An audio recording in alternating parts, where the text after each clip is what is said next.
Doug Finke, David Shaw, James Sanders, Shahin Khan, and I will be looking at the news in quantum tech globally, take a deep dive into a topic, and review progress on our predictions. This is the Analyst Roundtable.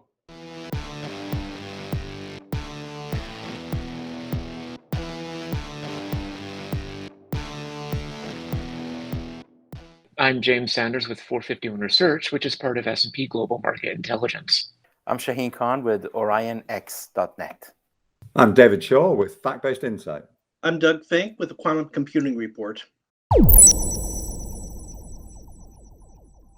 right, a lot of news has been kicking off 2022. One article that caught my attention is our friends at D-Wave, and they don't have their quantum efforts yet, but they have a new use case out there with the Phoenix Marine Services at the Port of Los Angeles, and they claim to have solved an optimization problem in production around the well-known bottlenecks that we have in shipping, especially in the Port of Los Angeles and on the West Coast in California. We don't have any details yet or peer-reviewed or otherwise published paper, but big, bold claims by D-Wave.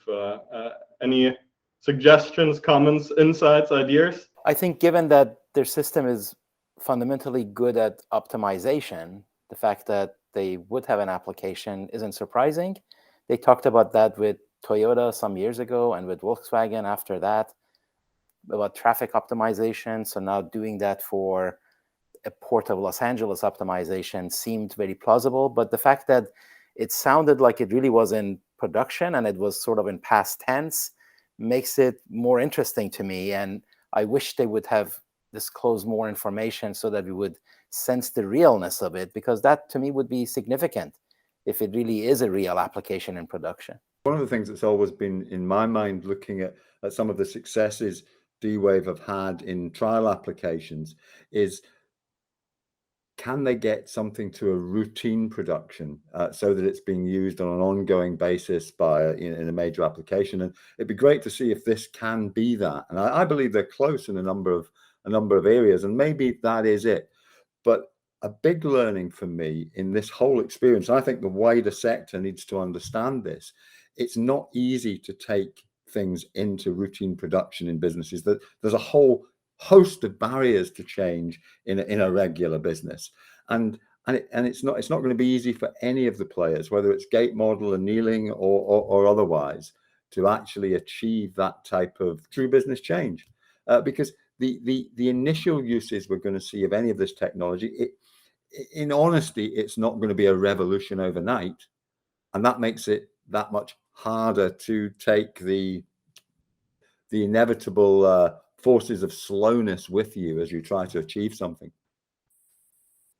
Yeah, I agree with what David was saying. You know, anyone who's been involved in an enterprise IT environment knows that introducing a new system, if it's an ERP system or if it's an AI system, is actually quite complicated, because you have to make sure you have very tight interfaces between all your classical computers and your quantum computers, as well as training people, getting them adopting the new systems. And you may be dealing with people who are warehouse managers and operations schedulers and those types of people who are not PhDs in physics.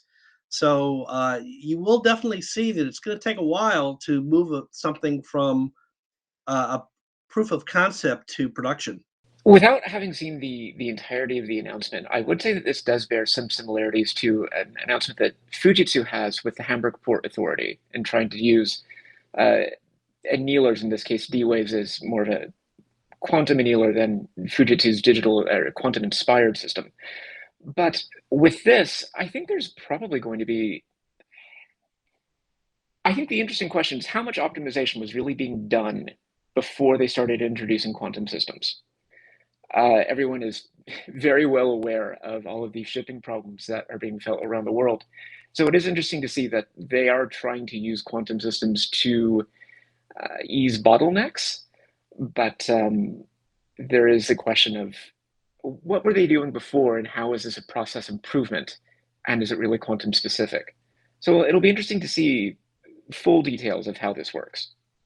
And James, you took us to Germany, just across the border, and France, another major announcement to kick off this year.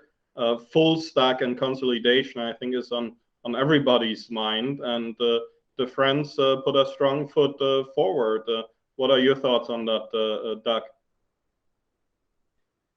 Yeah, I think this is going to be a trend that you're going to see in the quantum industry. You know, we've tracked, I believe it's 7 mergers over the past few years, but I think you can see even more in 2022.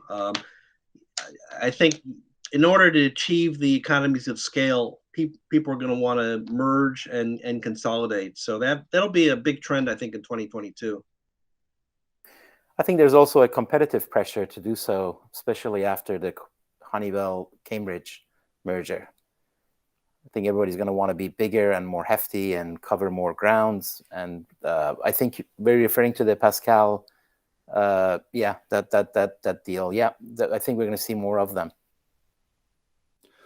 One of the things that I know is in the forefront of my mind, I mean, I strongly agree that the story about the quantum sector over the next 2 to 3 years in particular is going to be about acquisitions and mergers. Is going to be a very big part of that. I must say, I'm not a big fan of full stack deals just for their own sake. I don't really see the logic when in a world where we don't know what hardware is going to win. I don't see the logic of needing a tight integration between the upper layer of the software stack and what's going on in the lower layers and the hardware. But that said, I do think there's some special considerations around the Pascal Q&Co deal, which make it a very good idea. You know, I think with Q&Co, very interesting because they're one of the algorithm-based players that's perhaps been most skeptical about whether existing gate model approaches like VQE can get over the line for quantum advantage in the NISQ era. But equally, Pascal come with really a new opportunity. They've got the opportunity to also use their devices as analog quantum simulators. And that's not been anywhere nearly well as explored enough, as explored as some of the gate model approaches like VQE for NISQ applications. And so Pascal would really be wanting some software smarts to look specifically at their potentiality there. And Q&Co, they're really wanting some other avenue other than the one they don't really believe in. And so that deal, I really do think makes sense. Interesting competitive dynamics. Benno, the CEO of Q&Co, former McKinsey consultant, certainly very enterprise and use case savvy and driven. It also puts the pressure on the cold atom, neutral atom competition. And, a lot of talk happened in that scene kind of behind closed doors. How they should position and compete. I think personally, everybody has to be worried about IBM in 2022, and they made it very clear that the multi-hybrid cloud, notwithstanding what modality and architecture will win, is their future. So I'm a big fan of full stack and consolidation. I think you have to make your bets. The thing that I'd really like to point out with this is that the success of any of these mergers, and this isn't a quantum specific thing, is this going to be a good fit of, let's say, environments or personalities between the two firms? I think this was Rigetti and QX Branch, if I'm remembering this correctly. And QX Branch was like a 15-person team. And if you go through LinkedIn and look at all of the former QX Branch people, I think 3, maybe 4 of them are left at Rigetti. And so that wasn't, when what you're doing in these acquisitions is talent more than intellectual property, being able to keep all of these people on is going to be the sort of paramount level of, or determining factor of if this is successful. So there is that. And at first I was a little unsure if the CQC Honeywell thing was going to work out, because I think you can wind up with some interesting friction when you have an American group and a UK group come together. But because the talent base for both of those companies is so international, it's probably not a real issue. So it is interesting to see how Amsterdam and French combination of companies is going to play out. Like David said, I'm very optimistic about this just because of the precise nature of this play. And there are a couple of companies that I think are going to be very stalwart about being purely hardware companies, and AeroQ is one of them. They really seem to be dedicated to the idea that they're a hardware company, not a software one. The sort of, let's say, pessimistic view of this is that a lot of these software engagements or quantum software consultancies are going out after revenue in order to shore up the cost that you have of developing quantum hardware. And so having that revenue stream, instead of relying purely on venture capital, could be one way to subsidize the development of more advanced quantum hardware. So I'm interested to see how much of a trend this is going to be next year. And some might say that consulting is a way to gain experience with customers, with the technology, and iterate towards success. Somebody new on the scene since this year is Capgemini, who announced their quantum lab. Shahin, good or bad? Do we like these consultants? I was a consultant most of my life, so. Well, in some ways, I think we all do that, including our audience. I think what is notable to me when people like Capgemini launch a whole practice around this is the indication of the market that is emerging. Now, others were there. I mean, BCG has been presenting it at Q2B, and Deloitte is doing it, and some of the other consulting firms are doing it. But those guys don't do it without really some deep analysis of market sizing and market opportunity.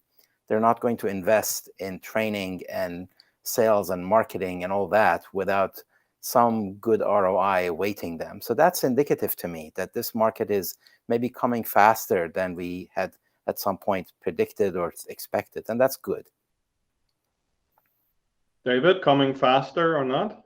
Well, one of the if I just take a slightly different point for a moment before I'll come back to that one, it's been in the back of my mind that the role of professional services and consulting engagement in making this happen, I think, is going to be really important to make real change happen. To have resources there in country that can do real projects is very important. Resources that understand the target industry is very important. And one of the things in my mind, and it really picks up on that comment you were making earlier, André, about IBM. And of the tech majors that are playing in this space, IBM is the one that I see as more differentiated, as having its own capability in that end of the market. It has its own business services offering. And in some sense, as the market moves that way, it's moving towards an area of IBM strength. Now, I think the other broadly based management consultants already also have an incredibly important part to play here. And I think when we talk about how quickly is the market moving, I think you have to be careful to allow there to be different types of activity. Lots of companies, they certainly should be getting their quantum strategy in place now. That strategy has to have a big element of it, which is getting ready for quantum safe cryptography.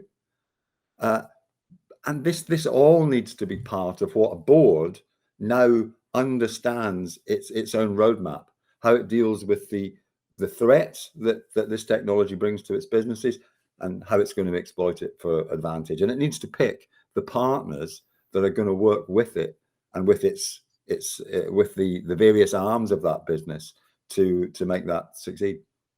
The year is only 3 weeks old, but a lot is happening. We did want to deep dive on a topic specifically. David, you published in the last few days an impressive series on the quantum tech market. And Doug, I think you have a piece of analysis by Zapata. So back to the software side, and maybe we can take a look at that and see what we all think. Yeah, the Zapata released a survey maybe a week or two ago that they interviewed something like 300 or 400 different enterprises. And they found that the awareness of quantum computing and the plans for adoption are quite high. I think the statistics were something like 74% of the people they interviewed felt that quantum computing would be essential for them in the future. And another 69% said that they either already have programs in place or are planning to have programs in place. And I would point out, by the way, that this is not the only survey. There's been 3 other surveys over the past 3 months. One by D-Wave, another one by Classique, and another one by IQM and ATOS. And they've all come up with very similar conclusions. The awareness is not high. And I think that sort of plays into what we were just talking about with Capgemini. I think there's a transition at the end user level at this point where I think the end users are now aware that quantum is around and that quantum can provide some advantages. Where I think the IT managers and the data analysts are probably now at the second phase. And the second phase is, okay, we have quantum, but they're very, very confused about how they can take advantage of it and who they should work with. And that's why I think that they're starting to look at more and more at these consultants, because these consultants are specializing them to help solve those problems. And of course, all the consultants are saying, yeah, I'm the guy you should work with. But for the people who are quantum companies, I think it may say that you might want to change your marketing message. I read a lot of press releases where they just talk about quantum is going to do wondrous things. It's going to be used in finance and chemistry and drug discovery and stuff like that. I think everyone knows that at this point. And, I think that the marketing managers out there should subtly change their message from just selling quantum in general to actually focusing on the differentiators that their specific company has and why someone should work with their company rather than talking about why quantum is so great. Doug, you and I, we talked about this around a beer a little over a month ago, and I said I'm a little, what's new in quantum and where are the real areas of focus from a vendor and startup point of view and the real breakthroughs. Yet adoption is clearly rising, as evidenced by these surveys, Capgemini getting into it, and others. How does this gel together? Yeah, one of the things that I just published a piece looking specifically at quantum software, and I was very conscious in what I was trying to do in that piece that you might be tempted to run away and think, oh, we need to start looking at the features of what product offers what and who's integrated with what, but I don't think that's the real question that businesses face at the moment. I do think this is a medium and it's a long-term game, how companies need to work with this technology. And so it's much more important about picking the partners that you're going to work with. And that means understanding where they're coming from, what their business is trying to achieve, what their business can offer. And so it's about understanding their strategy and their position, their view of how this all plays out. And that's why my piece puts a lot more emphasis on that than just comparing features on current software products. And I think it's a very subtle landscape out there at the moment. You've of course got the big tech players, and you're sitting there and you know that the big players in the conventional cloud world, they've got such a strong position to be the big players in a future hybrid cloud world, because it's going to be a future hybrid cloud. We're going to need these different types of capabilities deployed alongside each other, and we're going to need that flexibility. And so there's an important reality there we have to map onto the market. There's also competition there already, but then also there's the startups, and they've got really quite different positions in their own right.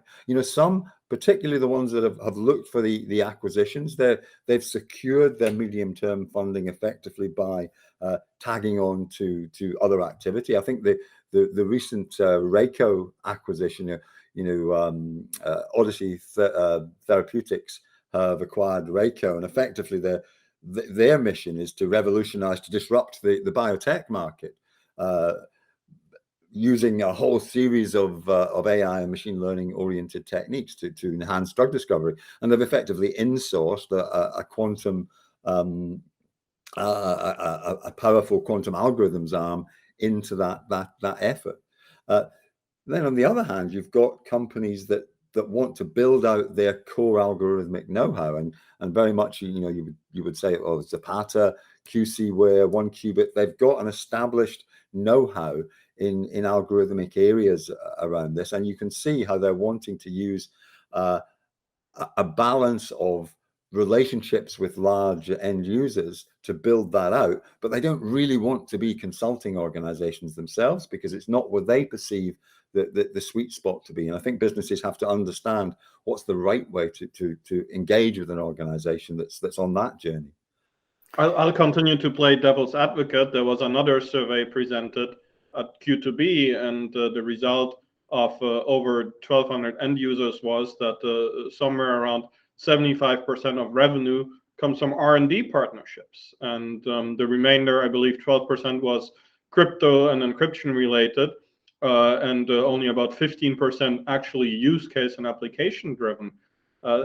Again, how does this gel together? A lot of excitement, everybody wants to adopt it. Is there a gap, or am I being overly pessimistic? I think the revenues are fundamentally too small to be statistically significant, if you ask me. I think a couple of deals can sway it, and that's what we're seeing, number one. Number two, when you have so many choices in the market with so many different paths towards quantum computing and quantum sensing and quantum communication, basically you're left with companies, organizations that feel that it's an imperative for them to have a seat at the table. And that's your market. And once you have those organizations, they're going to want neutrality.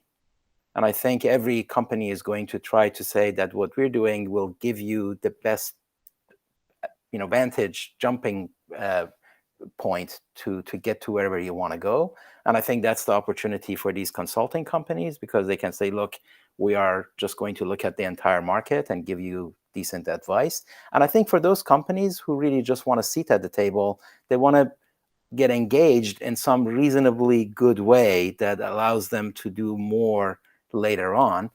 And fundamentally, that's where we are. The rest of the market is trying to build it such that they can actually do something rather than point to doing something later on. Yeah, let me just point out something that was also in the Zapata survey, and that there was a couple of conflicting notions. On one hand, the end users felt that it was imperative that they probably need some help, that they need to get one of these consulting companies or someone else to help them on their quantum journey and develop a strong partnership. But on the other hand, they don't want to be locked into any one particular vendor, because they knew the technology is going to change, the leadership's going to change. And, those two things are a little bit in conflict with each other. So it's going to see how that will play out. Yeah, that's right on. On the one hand, you want to hedge your bets. You want to maximize your options in the future, but you also want to get started, and you really don't know which horse is going to win. And you're going to use your dollars to put as many chips on as many squares as you can, apparently, right? Yeah. Well, I wanted to take the opportunity to also talk a bit about the Quantinuum deal. And in one sense, my take is that's really one of the most exciting deals that happened last year, with all of the SPACs and the flotations notwithstanding, because for me it represents quite a distinctive strategy. Because certainly my perception of what they're creating there is it's not a straightforward full stack integration by any means. And really, it seems to me they've created a group, and they've created a vision for that group that's deliberately set up so they can hang other acquisitions off of it. And you can just see the strength of what Ticket as a core to that brings. You can bring in almost any other software or hardware acquisition, and it's going to be able to work with the other members of the group because of that core infrastructure that's there. And it's also, certainly, it seems to me, it's trying to create the type of vision that underpins that type of culture that we were talking about earlier on, that's necessary to retain the staff and keep everyone on board. I say that as it excites me in the kicking off point. I think it's really still very hard to deliver that, because the actual capability to run with that as internal tensions naturally crop up across the board, when there will be competition for resource is always scarce. You can't allow the precious funding that you've built up to be frittered away. So there has to be some tension there. And you're bringing in individuals that are all very strong-minded, often ex-academic, and they'll all have their very own specific views about what's good and bad. They're used to speaking their mind, but somehow they need to now operate in a corporate culture where they realize that they're somehow all on the same team as a wider group of people. And I think that's going to be a big challenge for the sector. And I like the vision of Quantinuum. I certainly look forward to following that story. Everybody I talk to, and let's call it the top dozen or so of the big vendors, the feedback that I'm getting is they are looking at full stack, and they are looking at being multi-modality, be it cloud or otherwise. Some are going on premise, some are going supercomputing. All of that is going to converge eventually. There are more specs happening, right? I think we all aware of the conversations, at least one or two specs in the near future to fuel all of that. Google and Sandbox, the website is still a blank page, but that is something that I certainly expect to go forward. So this consolidation, I think, will really be centered around a handful of these Quantinuum-like vehicles that will adopt different industry, different use cases, the teams and skills around it, but also different architectures and different ways of delivering it to the market. That is kind of the future that I think is being painted, at least from what I see. I do want to go back to David's point about Quantinuum and just point out that I really don't think that it's purely about acquisitions. I think they're really keen on partnerships. And Tony has been very emphatic about the point of partnerships. Even though, of course, Quantinuum has their own quantum hardware, they want to partner with other hardware vendors. And I think that the thing with quantum computing is that it's a field that is probably hungry for standards, and we're probably a couple of years from having complete standardizations, really formal documents written up and ratified by, I mean, who knows? But being in a position where you can start drafting what those standards would be definitely a position of power for them. And I think that's the lane that they're trying to navigate into. So and this is a field that's also very marked by, let's say, co-opetition. Everyone's kind of reliant on everyone else. There's a relatively small talent pool compared to other emerging technologies. And it's one of those things that you're going to have to work together in order to really get anywhere. I think they've realized that, and I think they're really trying to become the market leader, or try to engage in the same sort of thought leadership that, let's say, IBM is doing with their very, very polished presentation. And I guess this was Q4 of last year. So it's that sort of thing that I think they're really trying to navigate too, not just, let's buy up a lot of other companies. I think it's really a partnership play more than an acquisition play for them at this exact moment. And that could change in a year or two, but that's where I'm seeing it. This is the third partnership, or actually merger, between a hardware company and a software company we've seen in the industry already. And, I've interviewed people, at each time it's happened. And I have one question, which is, I absolutely agree with what James was saying. Partnerships are going to be key to anybody. But you have cases where the hardware company has lots of partnerships with all sorts of different software companies. The software companies have all sorts of partnerships with other hardware companies.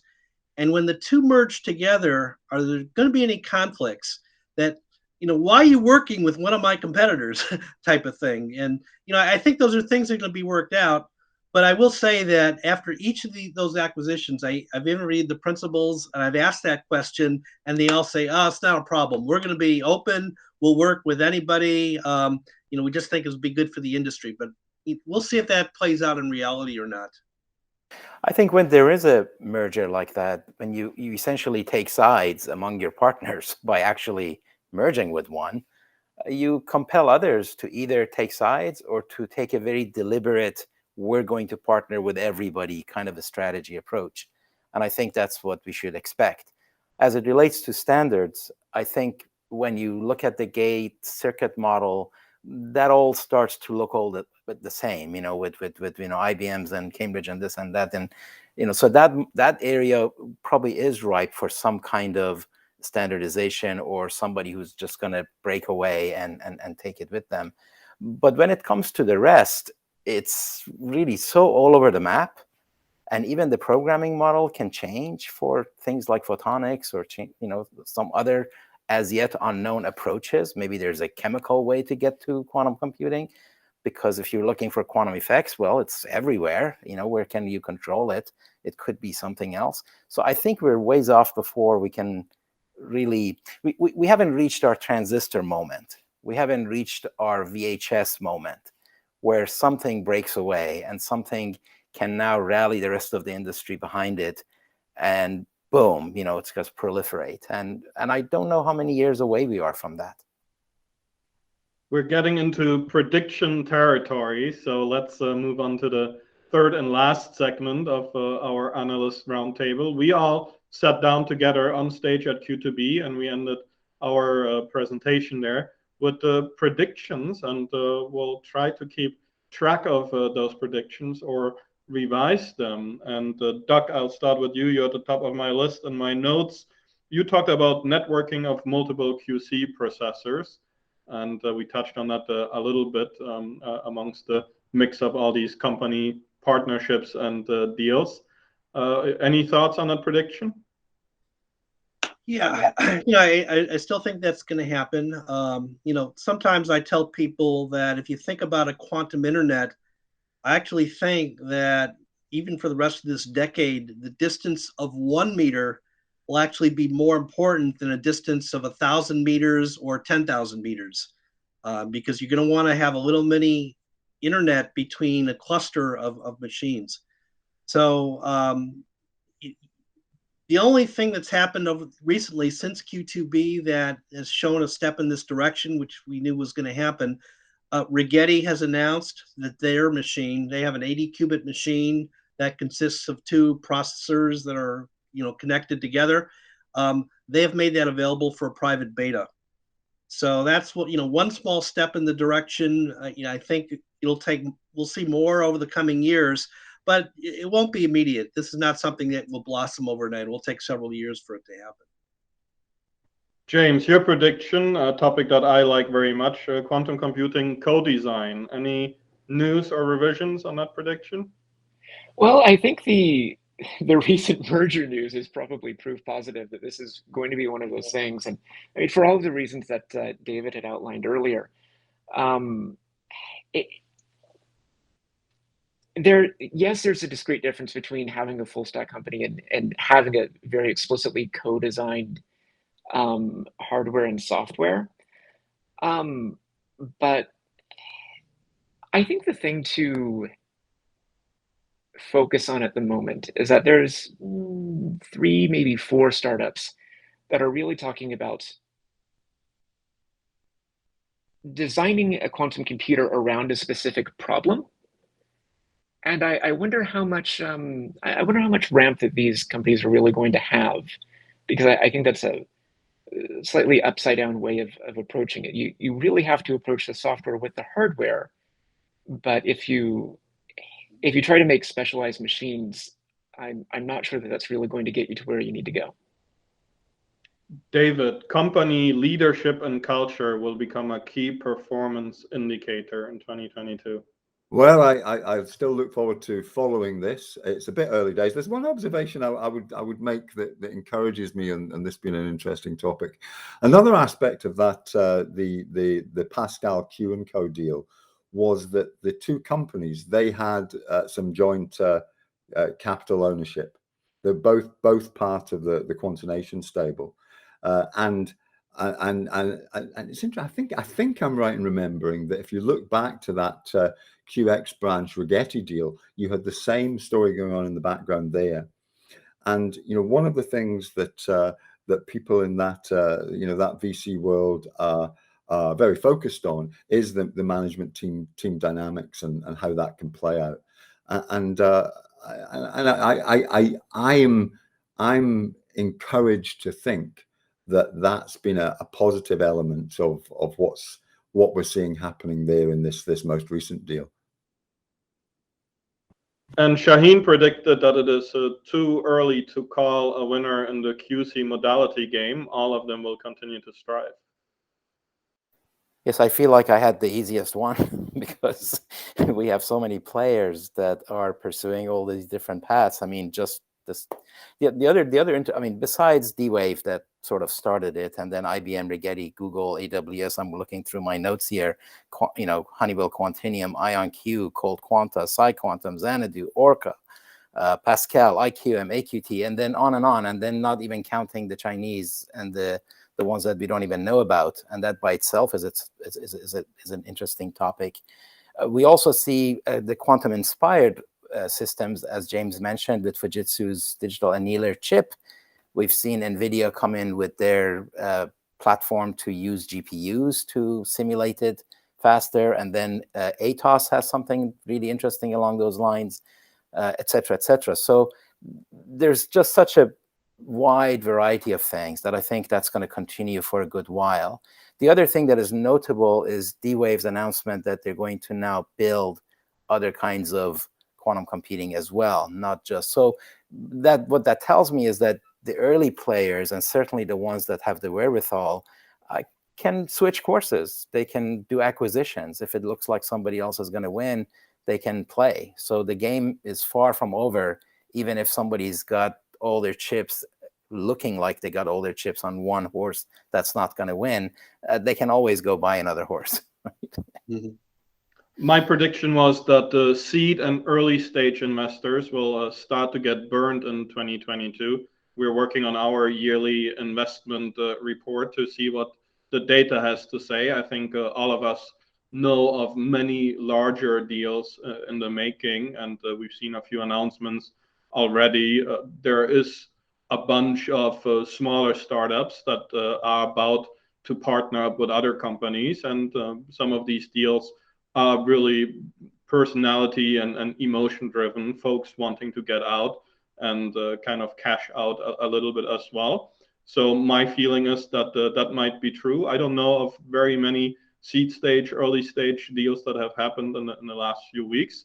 We'll see what the data has to say. But I think 2022 is a great year to make big deals in quantum. Maybe we'll see more quantum billionaires emerging. We'll have to see at the other end of the spectrum, the $50,000 to $500,000 checks, how that nets out for new projects. We will keep track of these predictions in the comments, and hopefully Yanni invite us back to Q2B a year from the last one to see how we did. By the way, if you don't know Yanni from QCware, reach out to him on LinkedIn. He is the man who makes all of this happen behind the scenes, and that is a crazy, wild job. Thank you so much, Yanni. This concludes episode 1 of season 1 of the Analyst Roundtable. We will be back in a couple weeks to discuss the news, look at the specific topics, keep track of our predictions. Quantum, round and round it goes. Round and round we go. You can find each individual's analyst research and analysis online at quantumworlddetangled.com. We hope to see you soon. This concludes the Analyst Roundtable. Quantum is coming.